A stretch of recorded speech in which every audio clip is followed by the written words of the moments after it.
And last time we have discussed about RLC series circuit and derived their various equations. Now today we are going to discuss about parallel circuits. Parallel circuit. So all these elements which we have seen right now in RL, RC and RLC series circuit, that all these elements are connected in series. So the current is a common from, or we can say the current is same from all these three different elements. Current is same and the potential difference across each passive element is different according to their values of RL and C. Now in parallel circuit, we know that the potential difference across each and every passive elements are same, but the current in the different parallel branch are different. Clear?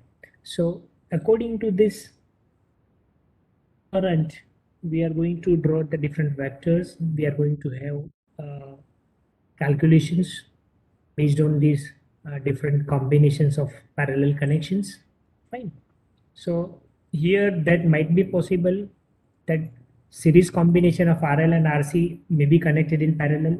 Fine. And accordingly, we can have different types of circuitries. Okay. So I'm sharing my screen now. And we are going to discuss about the parallel circuits today.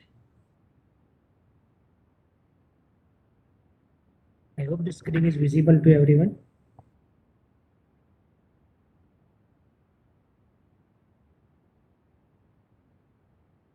Now, AC parallel circuits, there are various methods through which we can achieve the results in the term of admittance, impedance. Right. So based on the various parameters calculations, we have three different methods. The method number one, that is phasor method.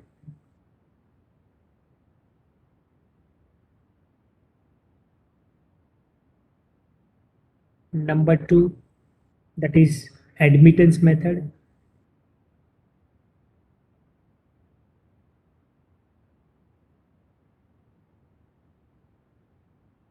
And number three, phasor algebra method, or it is also known as symbolic method or J operator method. Fine. So the third method is phasor algebra method.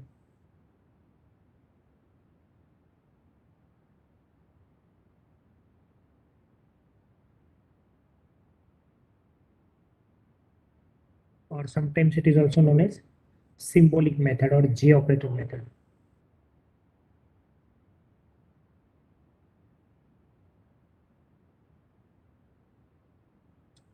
So today we are going to discuss first two methods and then we'll continue with this in the next consecutive lecture. Right. So let us start with the phasor method. Now, phasor method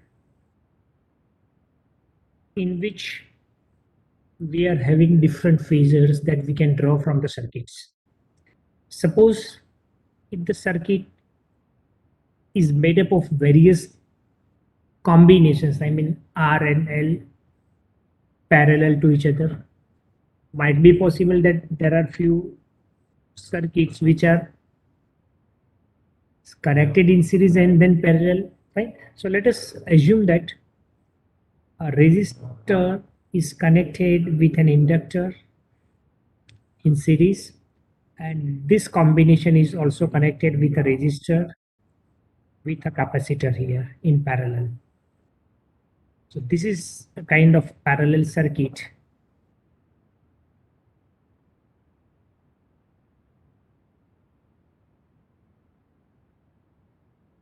And this parallel circuit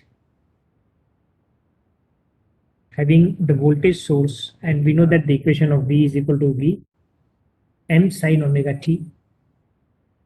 So current I will flow from this, and here at this junction, the current will be divided into two different branch, that is I1 and I2 here. So we can represent this resistor as R1. This could be R2. This could be XL and would be XC here. Fine. So this is your parallel combination. Now we have to draw the phasors for this. We can draw different phasors and we can have these different methods. Okay. So here the potential difference across this branch and potential difference across this branch would be same because these two branches are connected in parallel. Fine. So in parallel connection, the potential difference between these two different branch would be same, but the current I1 and I2 will be different. In case of RLC series circuit, we know that the current is a common or same in the circuit. So we take current as a reference. In this case, we can take the voltage as a reference and we can draw the different vectors. So this is a vector. We can say it is a voltage V because the voltage potential is same in both the branches. Fine. So we can draw like this. Okay. Now for case 1, in this case, we know that it is RL series circuit. Fine. So current is in a lagging position with respect to voltage V1 or with respect to V. Fine. So here we can draw for this branch. For this branch, we can draw the current I1 which is flowing through this because here there is an inductive circuit. So we can represent current I1 with an angle phi1 from this because there is a inductive part. And similarly on the second branch, this is branch 1, this is branch 2, branch 2 where RC series combination is there, and we know that in RC series combination the current I2 that is leads the voltage. So here we can draw current I2 also. This is current I2 and we can write this is 2. So here we can find the resultant current. We can find the resultant current by resolving these components. Fine. So with the law of parallelogram, we can draw this and we can find the current, resultant current I with an angle phi here. You may consider this one is the current I. Fine. Now current I in the lagging position, current I may be possible that it would be in this condition. This depends on the value of XL and XC in both the conditions, right? So according to that, you can have different position of the current, and this different of position of current again will give you the power factor value. Fine. So here, if we consider the current I1 is more compared to current I2, then the law of parallelogram, we can have a resultant current, and this resultant current may be below the applied voltage. And if it is below the applied voltage, then it would be considered as the whole circuit looks like where the current is the lagging and the voltage is in the leading position by an angle phi. Fine. So we can write the power factor value also in this case. And now we can resolve the different components in either x and y coordinates. Fine. Suppose if you want to resolve this I1, so we can resolve this I1 with V, or if it is coincide with V, then phi1 cos phi1 and the perpendicular component that is I1 sin phi1. Clear? And similarly for I2 current, we can write I2 cos phi2 and I2 sin phi2. So we can resolve the various components and we can find the value of current I also. Okay. So for solving such kind of parallel circuits, this is our first step.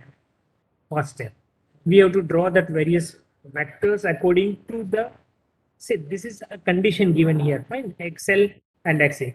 It may be possible that RL, R1 and XL1, R2 and XL2 are there in the circuit.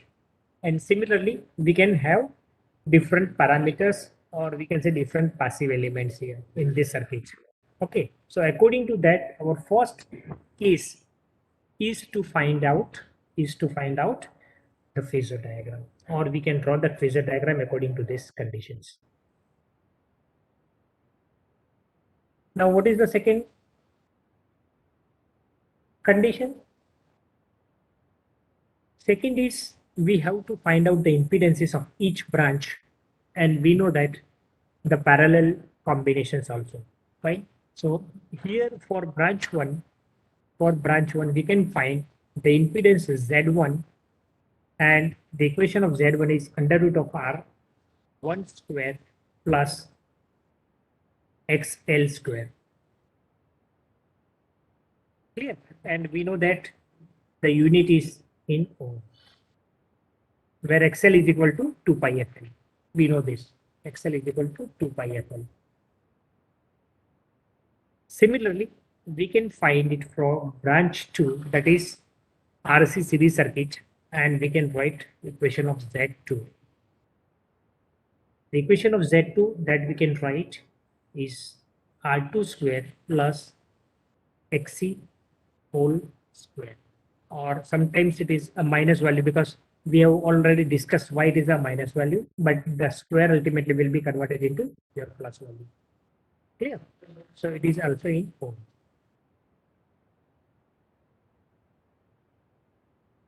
After getting these two different values, we can find with the third step, if we know the impedance of that branch 1 and if we know the impedance of branch 2, we can find out the current I1 and I2. Clear? Because the voltage is same, applied voltage is same in this case. Okay. So what would be your current I1 here? So we can write current I1 is equal to V upon Z1, because this is the impedance Z1. Fine. And the current which is flowing through this branch, that we can calculate. And also this phi1 can be calculated. Phi1 can be calculated using tan inverse XL upon R. Correct? And this branch is a lagging, so whenever you find the cos phi, the value of cos phi is always lagging. Fine. Similarly, we can find current I2 with respect to V upon Z2 here. So after getting this value of Z2, we can place it here, and we can find phi1 is equal to, or sorry, phi2 is equal to tan inverse XC upon R, and where the XC could be a minus value. Fine, as our discussion. Clear? So here we can find the current I1 and I2. And finally, after getting the magnitude of this value of current, we can also find out the resultant current I. So here the current divided into two different branches in parallel circuit, right? So here the value of impedance of branch 1 and impedance of branch 2. By calculating this, we can calculate the current I1 and I2, and we can find the current I also.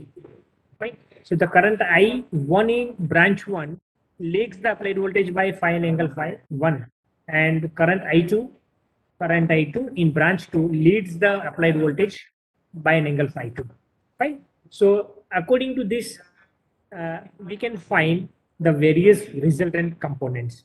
So here, for finding the resultant of I, we need to have a component resolve method, and after resolving all these components, we can find the x and y component, and then we can convert these components into the resultant one, right? So let's have the method through which we can find the various parameters by resolving the various components. So if you resolve the various components here, then we can write the horizontal component. So horizontal component which is coincide with the x-axis. This is your y-axis here. Fine. So the resolving component, we can find current Ix or X component of current, X component of current, X component of current. So we can write here I1 cos phi 1. So we can write Ix is equal to I1 cos phi 1 plus I2. We can also resolve this component on X. So I2 cos phi 2. Clear? And similarly, Y component of current can be calculated, or we can say IY. That is I1 sin phi 1 plus I2 sin phi 2. And after getting this value of X and Y, X1, X and Y, we can find the resultant current I with the help of equation by Ix whole square plus Iy whole square. Fine. So this resultant current can be calculated using these different formulas. And similarly, the angle at which is going to act, or we can say the direction of this current I vector, can be calculated using phi is equal to tan inverse Iy upon Ix. Is that clear? Any question related to this method? Any question related to this method?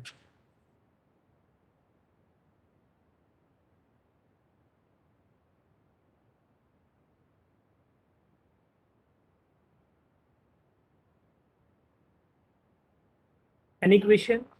Okay, fine. So let us move further to the another method called admittance method. Fine. So first of all, let us try to understand the word called admittance, and then we will continue. Here, in this phasor method, according to the passive elements are given, you need to have various phasor, and this various phasor that you have to draw according to your circuit, parallel circuit. Fine. So this is phasor method. Now let us directly jump into admittance method.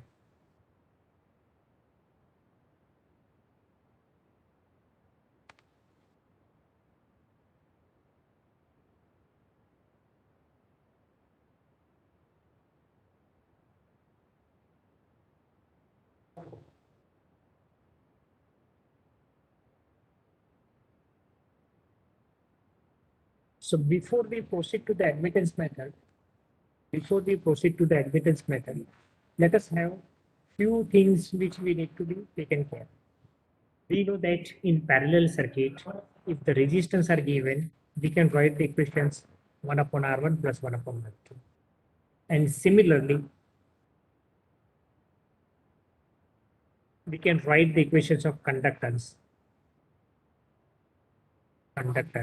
So conductance is abbreviated as G, G1 plus G2. So conductance is what? It is a reciprocal of resistance, and we can write G is equal to G1 plus G2. These are conditions for parallel circuit.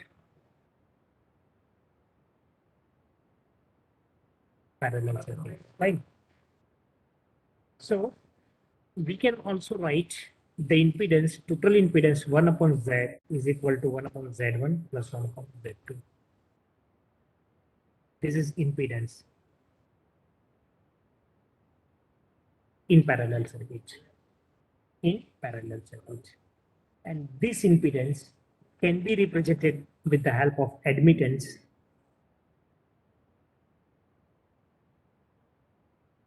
And the admittance is abbreviated as capital Y, and impedance is abbreviated as capital Z.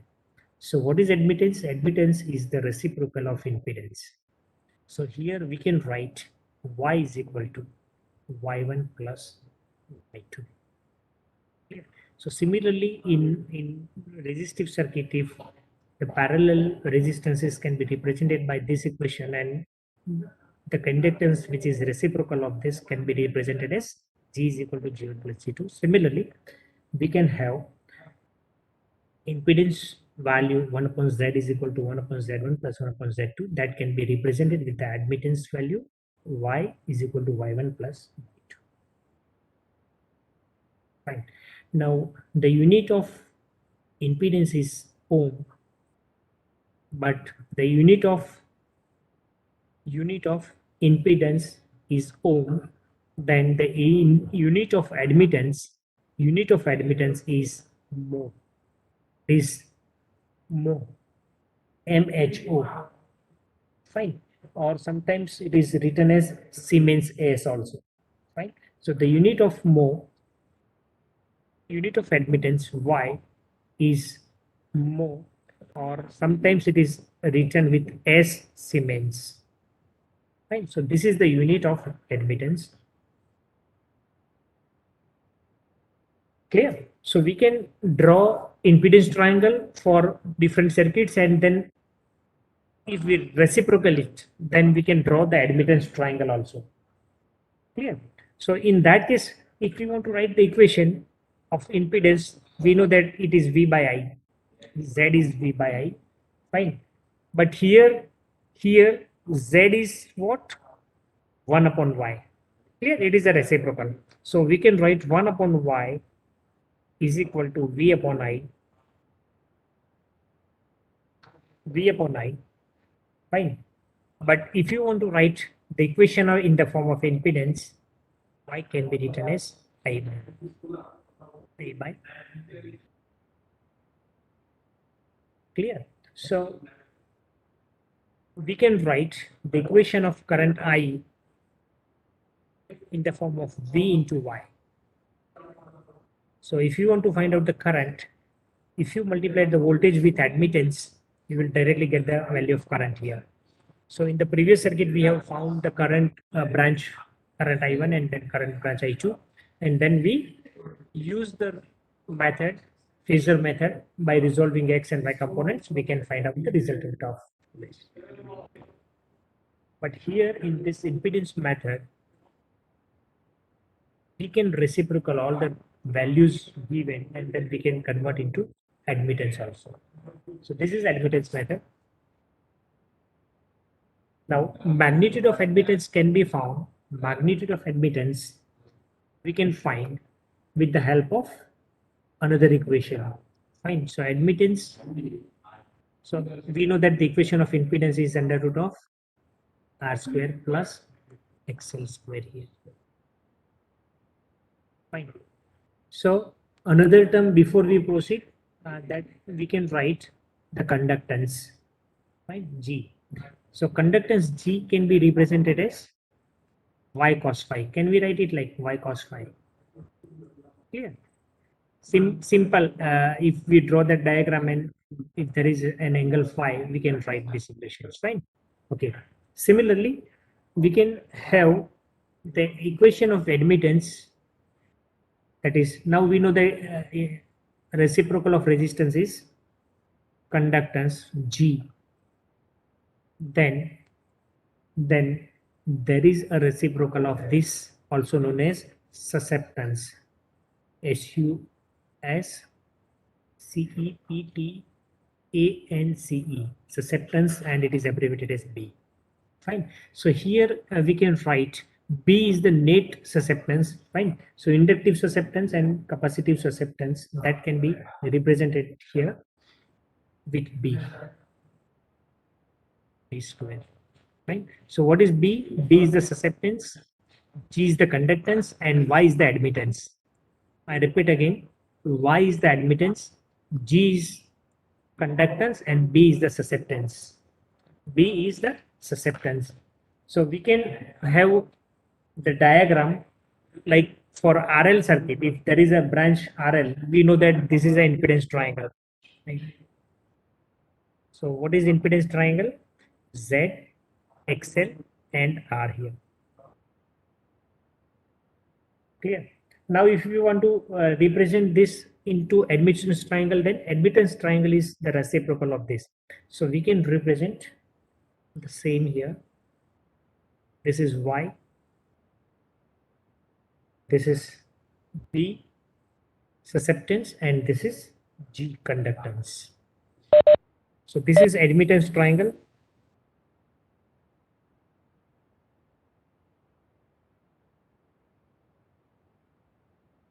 And this one is impedance triangle for RL circuit. Fine. Similarly, we know that for RC circuit, the impedance triangle was like this. This is Z, this is XC, and this one is your clear. This one is your R. So your admittance triangle will be again reversed. So your admittance triangle can be drawn like this. X, this is your Y susceptance, this is G, and this is this is B susceptance, and this is G with an angle phi. So we can have two different kinds of uh, admittance triangle for RL branch and for RC branch also. Yeah.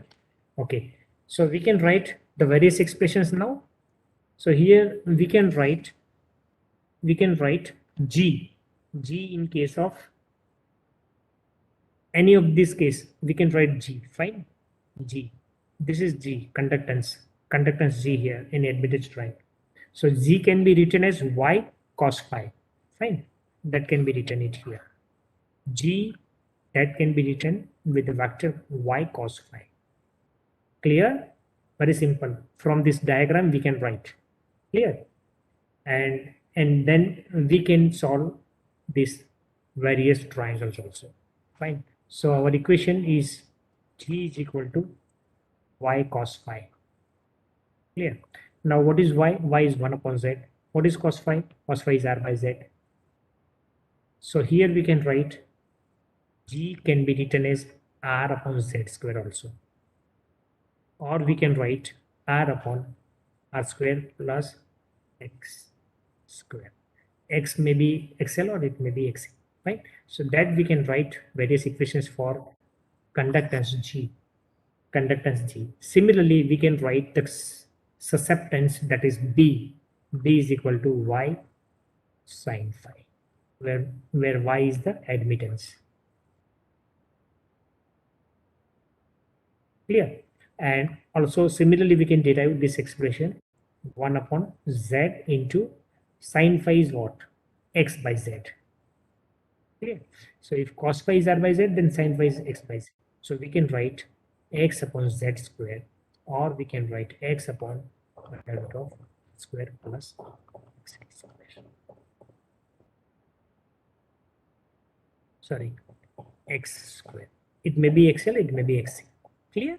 So this way we can write the various equations by converting all these uh, impedances Sir, into yes. Under root नहीं आएगा ना? Where? Oh, sorry. You're right. Under root is not there. Clear? So that is x upon r square plus x.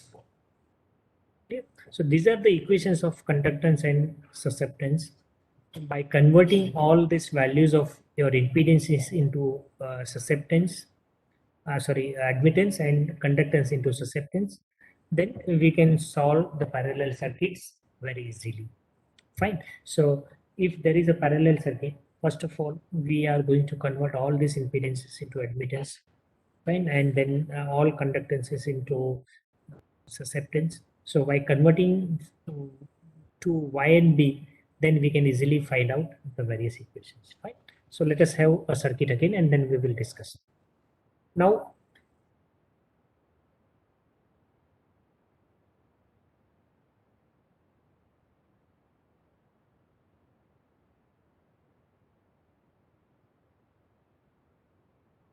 we will consider the same circuit here again.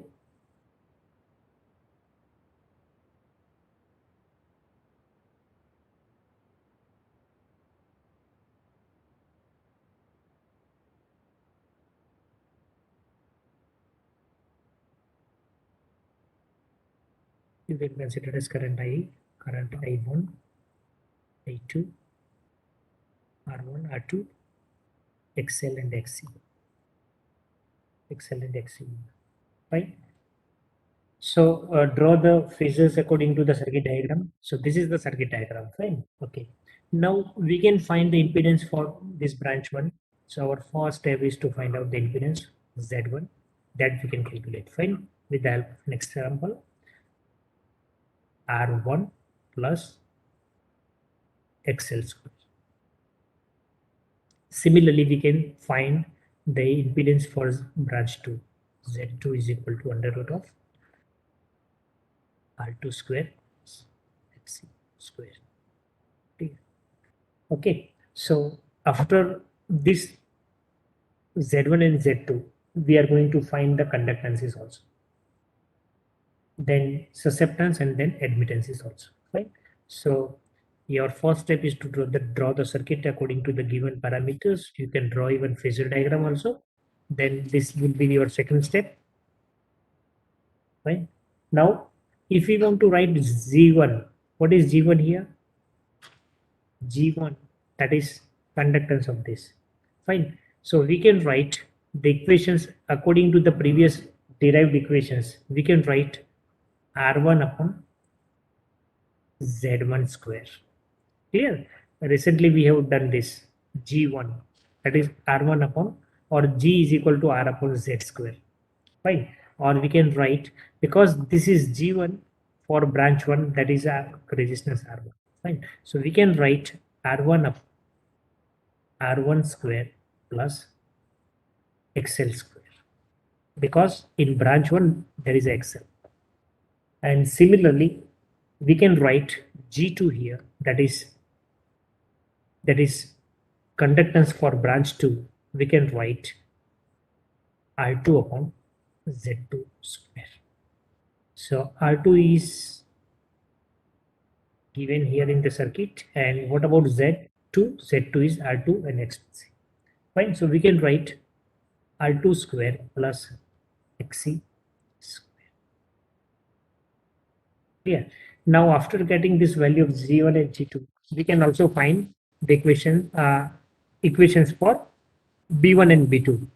So third step is to write B1. B1 is what? Susceptance of branch 1. Right. So that could be XL upon Z1 square. Here. So why it is written XL here? Because there is an inductive part in branch 1. Clear? Suppose if the capacitor is given on the upper side, so B1 will be changed here, XC upon Z1 square. Clear? So that you have to be taken care of while calculating all the different examples. Okay, so we can write R1 square plus XL square. Fine. And second that we can calculate, that is B2. So B2 is XC upon Z2 square. So we can write, why it is written XC? Because here the capacitor is connected in branch 2. Right. So we can write these equations in the form. Correct. So we can write the impedance equations, we can write the conductance equations, we can write the susceptance equations also. Right. And finally, we can write the equations of admittances. So what is the admittance? Y1 can be written with the help of under root of G1 square plus B1 square. And similarly, we can write the admittance Y2, that is equal to G2 square plus B2 square. Clear? So we can write, for parallel circuits, we can write these equations. And see, what is the simplicity here in these different equations is, we know that if we want to find out a resistance in parallel circuits. So in parallel circuits, we know that the equation becomes like this, R1 upon R1 plus 1 upon R2. Right? But instead of that, if you convert all these different parameters into conductance, then we know that the simplicity is G is equal to G1 plus G2. Okay, so converting this resistance into conductance or impedances into admittance, we can write the various equations. Fine. So here in this case, we know that if you want to write the impedances instead of R, if you want to write the impedances here, 1 upon Z, 1 upon Z1 plus 1 upon Z2. Similarly, we can convert this into admittance also. Fine. So if you convert the parameters, all these different parameters into admittance, then we can directly find Y is equal to Y1 plus Y2. That is, net admittance is equal to the admittance of branch 1 plus admittance of branch 2. So we can write this equations. Y is equal to Y1 plus Y2. And exactly is equal to G square plus B square, because G square is the total conductance G1 plus G2. Fine. And similarly, B is the B1 plus B2. And we can find it out, these values of Y is equal to Y1 plus Y2. Clear? So after getting the total admittance, now total impedance, total admittance, fine. So total admittance is the reciprocal of your impedance, fine. So in parallel circuits, if you convert all these parameters into admittance and susceptance, and finally you can solve such kind of circuitries with the ease of calculations. Clear? So after getting all these equations, we also derived one more equation for current. For current, I is equal to V into Y. So V into Y is your equation to find out the current here. Fine. Similarly, we can find the current I1 and I2 also. Fine. So let me just drop this. We can also write the various equations for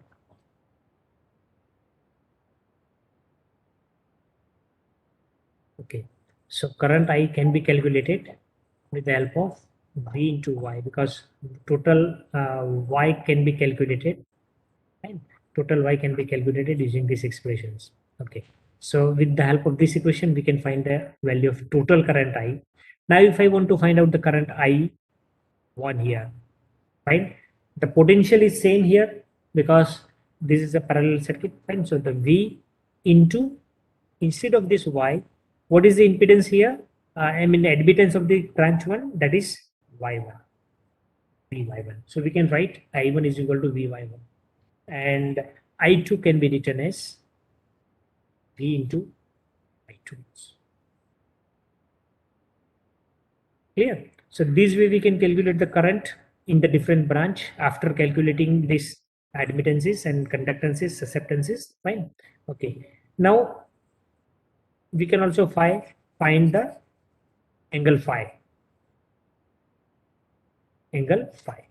So these are the equations that we can write for even angle phi also. Okay.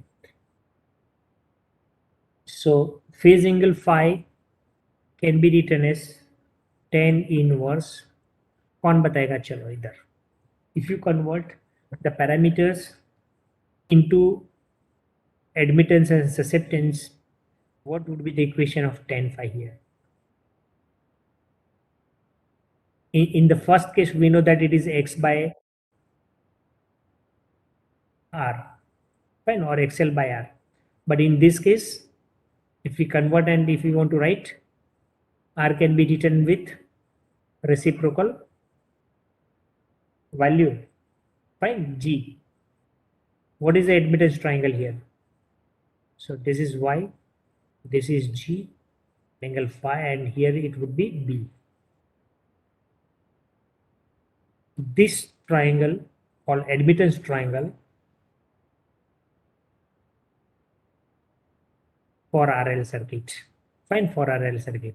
And similarly, if this triangle is on the upper side, that would be for RC circuit, fine. So here we can write tan phi is equal to what?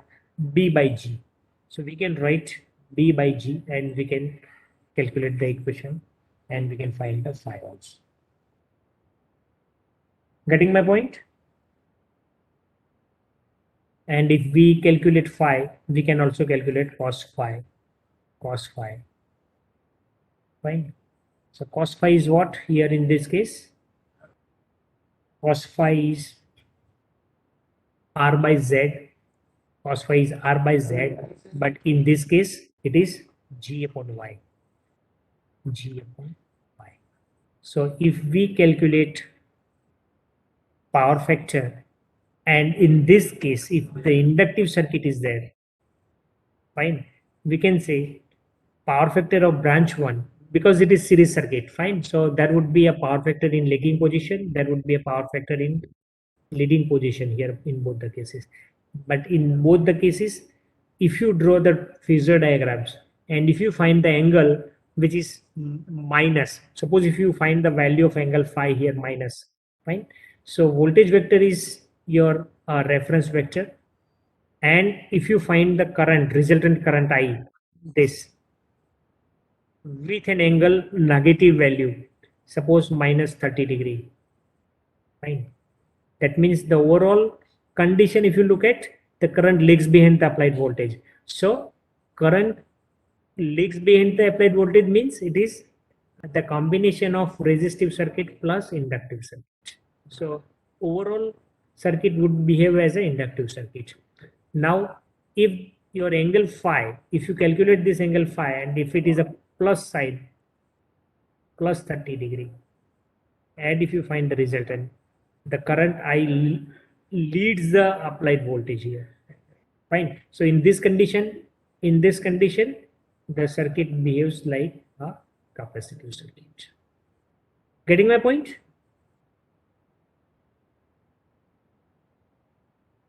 Any question till now? And finally, we can write the equation of power also. P is equal to VI cos phi.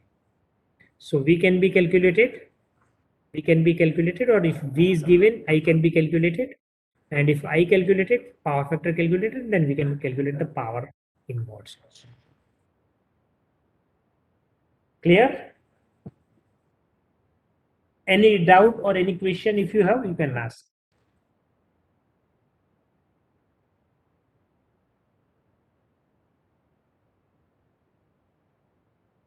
And third method is a symbolic method, which is a very familiar method for all of you, because we know that the rectangular form, we know the equations of all these admittances, susceptance, and conductance, that can be written in the form of rectangular form.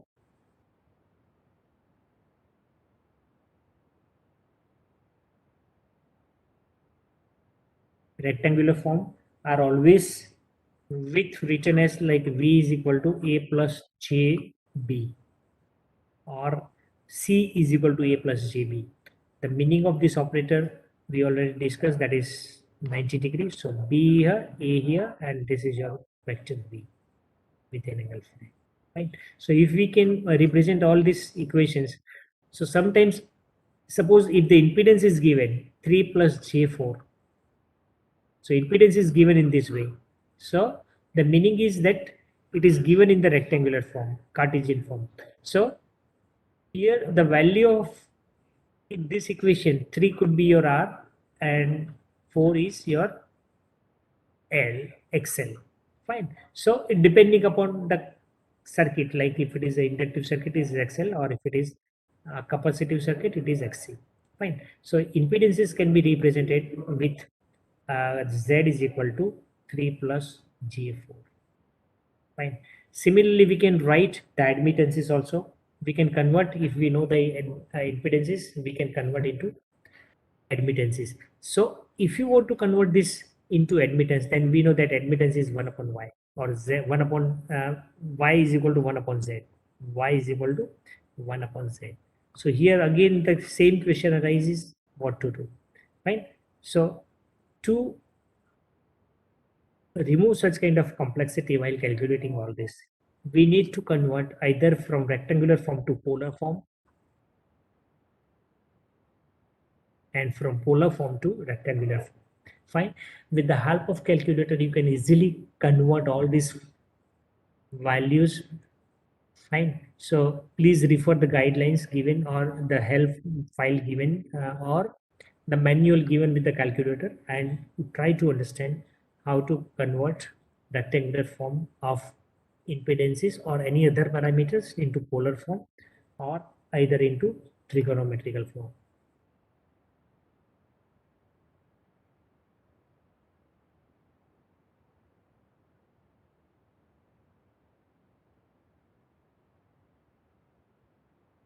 Yeah.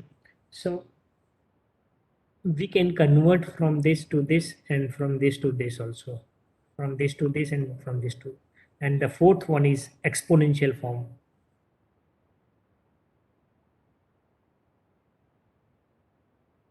So these four different forms of conversion you should understand, you should know, because there are few examples going to ask into the sessional examinations from these chapters,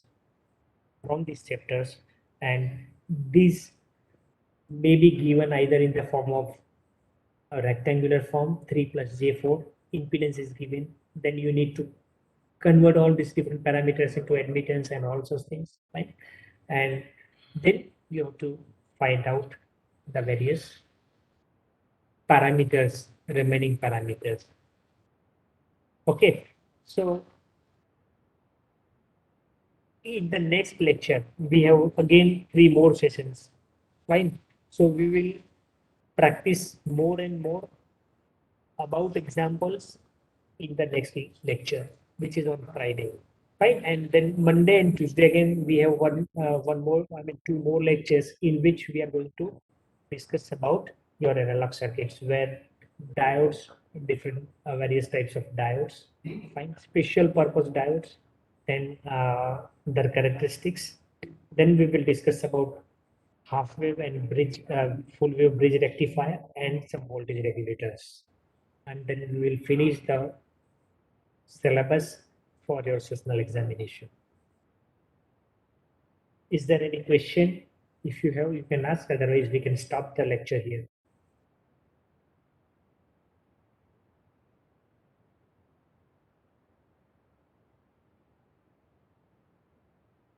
So number of tasks given to you. Task 1, that is, I have already shared one assignment, that is term assignment. That term assignment that you have to complete it on or before 15th of January. Fine. If you do not receive, ask me again. I will send it to you, because I have sent to each and every student individually. Fine. Number 2, sessional examinations, where we are going to have few numericals which we are going to solve from next lecture onwards. Fine.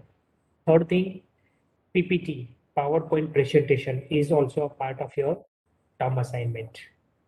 So please, according to the title given by you people, you can start working on it, and as early as possible you submit the date. Is that clear? Yeah. But if you complete your assignment number 1, I mean term assignment 1, you can submit it as early as possible. Then you can submit the second one. Fine, because ultimately it is of total 15 marks, 15% weightage is there. I already discussed reading your course policy in the lecture 1. Clear? Okay then. Yeah, fine. Thank you. Thank you, sir. Thank you. Sir.